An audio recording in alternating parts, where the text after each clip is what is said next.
Welcome back everybody. In today's episode we're going to make the bed for the camper van.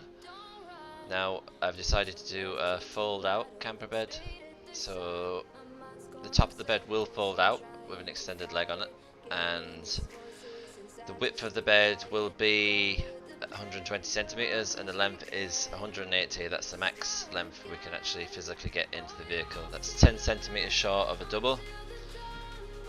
Won't affect me personally and won't affect a lot of people. The average height is around 173 centimeters, so cut the bed down, and what I've done here is I've scribed it into the side of the wall so we can get it nice and snug. Now that won't be the final scribe, that's just to get us started. And what we're going to do now is we're going to make just rectangular frames. We're going to use butt joints. Got to drill pilot holes and glue and screw the pieces together. Probably the most basic joints you can do. Very simple, anybody can do it. I'm just using basic tools here. I've got now I do have a circular saw for ripping down the plywood, but the basic tools that I will be mainly using is just a handsaw, and I've got a jigsaw and a couple of drills. I'm getting my son Nathan to help me here. I'm teaching him how to do a few basic bits of woodwork, teaching him how to drill and not travel off the heads on the drill, putting screws in properly without grinding off the tops of the heads as a lot of people do, teaching him how to put pressure on the top of the drill all the way down, and by the time he's finished this frame, he's actually getting quite good at it. So another job done, teaching the kids.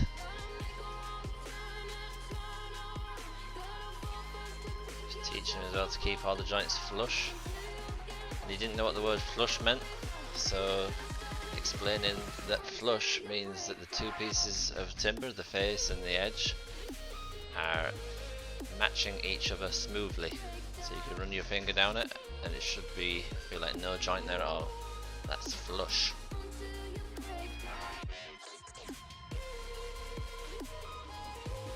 Just another thing to actually note that we've totally skipped over, I never filmed it when I did it, was the plywood floor. Now I was actually kindly given an offcut of carpet from our local carpet centre, and it didn't actually work for what I wanted it to, so I used it as insulation for the underside of the plywood. So what I did was lay the carpet, fit it, and I used that as a template then to cut around the plywood floor, so it made that a little bit quicker, and now we've got a small little bit of insulation in the floor.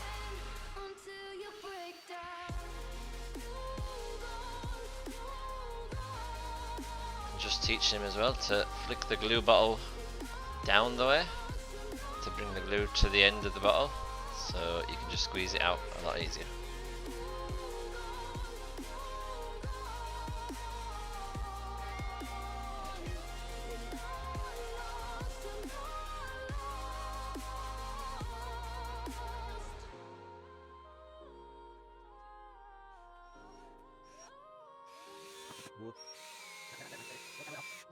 So the basic construction of the bed is two rectangular frames joined together at the very top on each side with a piece, and then all I've done is sit the first piece of plywood on top. I've just put 4 screws in it, so you can take that off if you need to get into something. And then what we've done is put a piano hinge down the center of the divide, or we will do in a few minutes, and that will flip the bed out. And this piece that we're making here now is going to be the armrest, and that will then flip out, and that is then the stand for the leg of the bed. So here I'm just setting the distance for the circular saw, and then we're going to rip down the piece for the very front of the bed. So we're just setting the distance here for the saw blade, setting the distance from the straight edge to the waist side of the line we want to cut to. So that's actually attached here now, and what that will do is it will provide support for the very bottom of the plywood when the bed is folded out, and it's also a front for the cabinet. I've cut a little hole at the very top for access, just chilling out here now. You can see how the bed works. That's the bench in the daytime and a bed in the evening. Just folding it out now so you can see how that works. It's extending out now, and that's the full width of a small double, 120 centimeters. And what we're actually going to do now is attach the piano hinge fully. I put a few screws in it just at the beginning just so we could get it flipping. And now I've got to put a screw in every one of the holes. So it is one of the strongest types of hinge available because the weight support is continuous all the way down the length of the hinge. When you pick a piano hinge up, it's all floppy and bendy, and you couldn't imagine how strong it could be, but when you attach a screw into every one of the holes all the way down it, very, very, very strong hinge.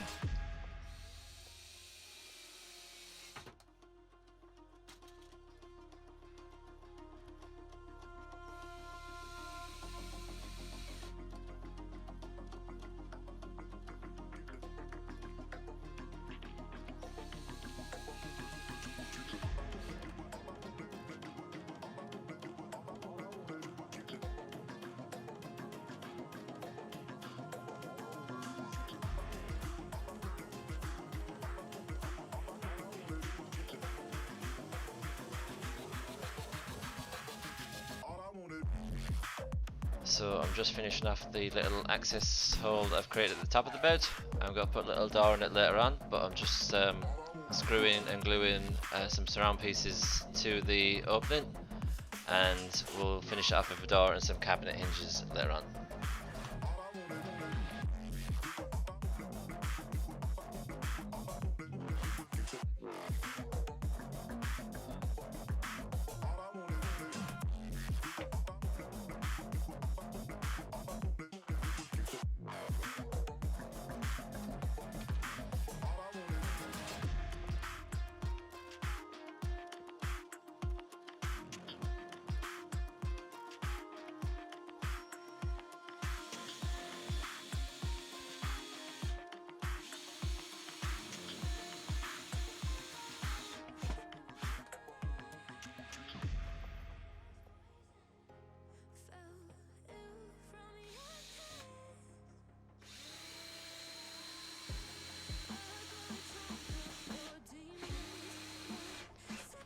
Now, what I'm going to show you now is the bed is actually out of square to the front of the van, which means that when you close the back doors of the van, it's actually hitting.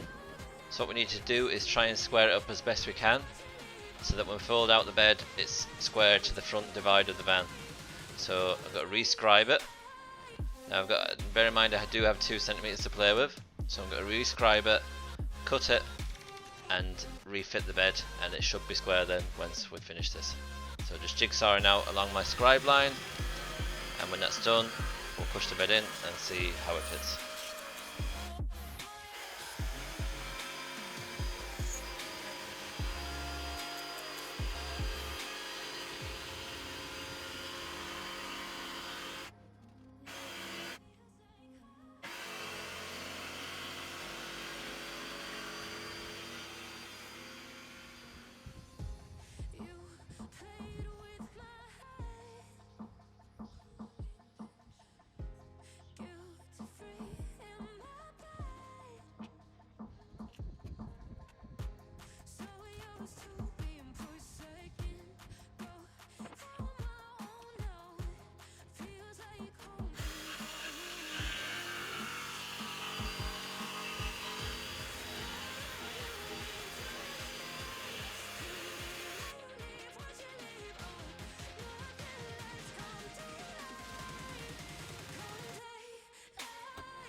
Big chip that you just seen there that was out of the face of the plywood was actually there when I got it delivered.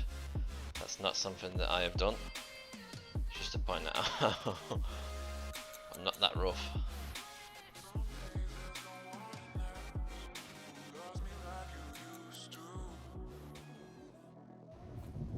can see here the gap when the door is closed. There's about 5mm gap there, so she's nice and tight. Enough room just to shut the door, and enough room to fully stretch out when you're in bed.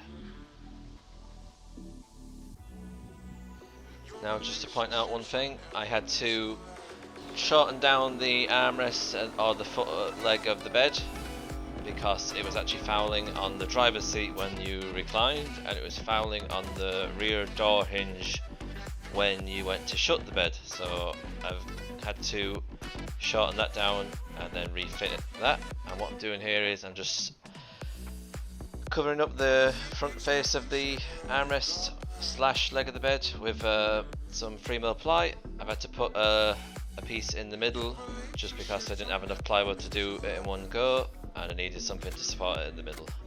So I'm just gluing it and then putting some small finishing pin nails in with the air gun.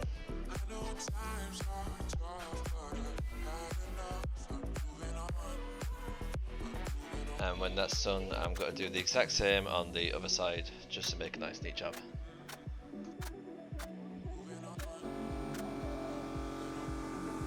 So I'm bringing in some slave labour here again now. Can't beat the old slave labour. Getting Nathan to just tidy up the van, get a bit of the sawdust out. Got a little bit messy, and after us spending a whole week detailing it, I'm getting a bit OCD and I want to get it clean again. So we'll hoover it out. I'm going to show you the bed so you can see the two rectangular frames joined together at the very top. What we've got to actually do is put a pull-out drawer coming from the bottom of the bed.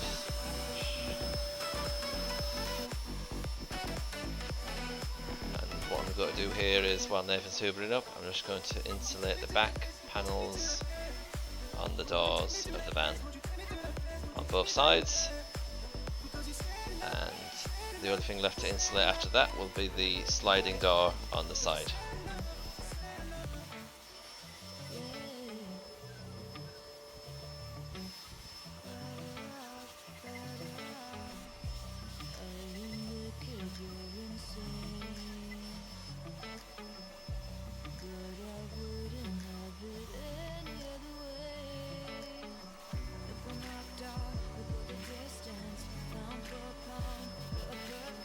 Just to make note on this, actually, you can't get the doors fully insulated in the bottom panels because on the right hand side there's a locking mechanism. You don't want to jam that up with rock wool, and on the left hand side there is number plate lights. You don't want to really get rock wool up to them because the old bulbs do create a little bit of heat, and I don't really want to get anything close to them, so there's a little bit of an air gap in both doors.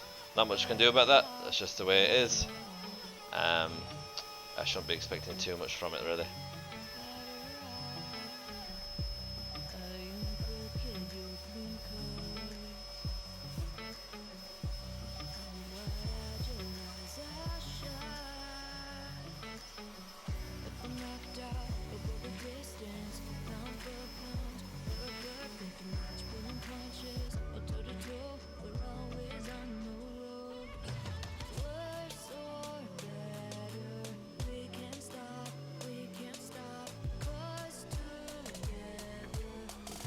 So this is the actual drawer I'm doing for the bed. I want this to extend out fully, but at the moment all I could get from the local hardware shop was 40cm hinges. Ideally I want something like 80, so I'm going to have to order them, but for the time being these will do. And what we've got to do on the drawer is you've got to pull it out, and you've got to have a little cooker on it, and you've got to have all your pots and pans and plates and stuff in two little baskets.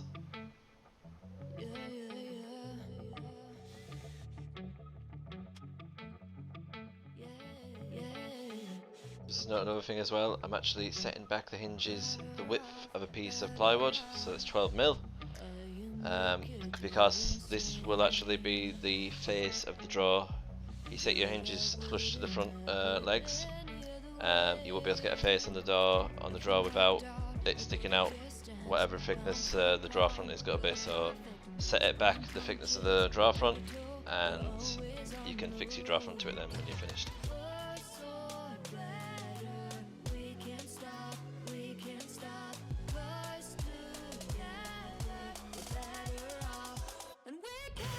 Just cutting the drawer front here, and we'll get that fitted to the front. And then when that's fitted, I'm going to do maybe like a 2-inch finger hole, so you can just pull the drawer out with your hand. And then we'll fix the little camping stove to the very front of the drawer. And when we get the longer hinges later on, we can pull it out, and I'm going to put 2 little baskets in there for pots and pans and stuff.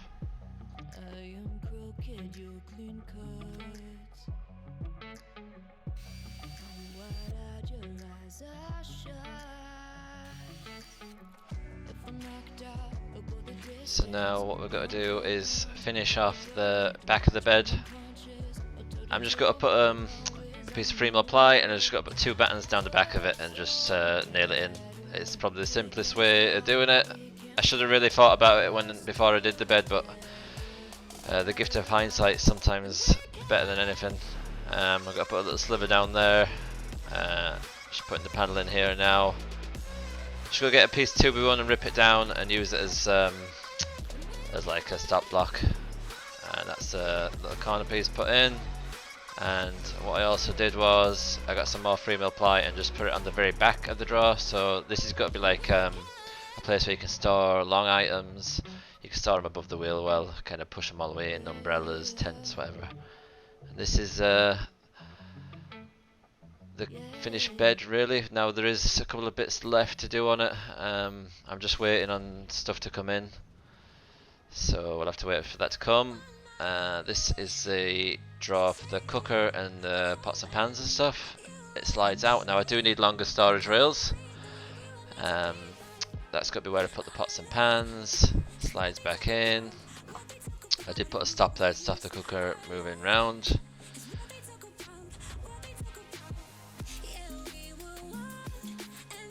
This is the little access cubby I cut. Show you inside. That's the very back of the drawer. That's the door on the front. Just needs 2 cabinet hinges. Make it swing out and put a little handle and a little lock on it. And this is the extensions for the bed. Just got to get 2 folding shelf hinges, and they've got it'll lock up like that. And then the second piece will flip out the way, so it'll flip out on the little tiny little piece of piano hinge. It'll flip out like that, and then you've got your full extension of the bed, which will make it 180 centimeters in length, just 10 centimeters short of a small double. And here is the little storage cubby I left beside the driver's seat. You can store stuff right back in there, and even above the wheel arch there's a little bit of a gap there as well, so you can put long items in there if you need to store anything. No point in covering that up. And that's it for today's video, guys. Thanks for watching. Tune in to the next one, and we'll be doing a little sink cabinet. Thanks very much. See you later.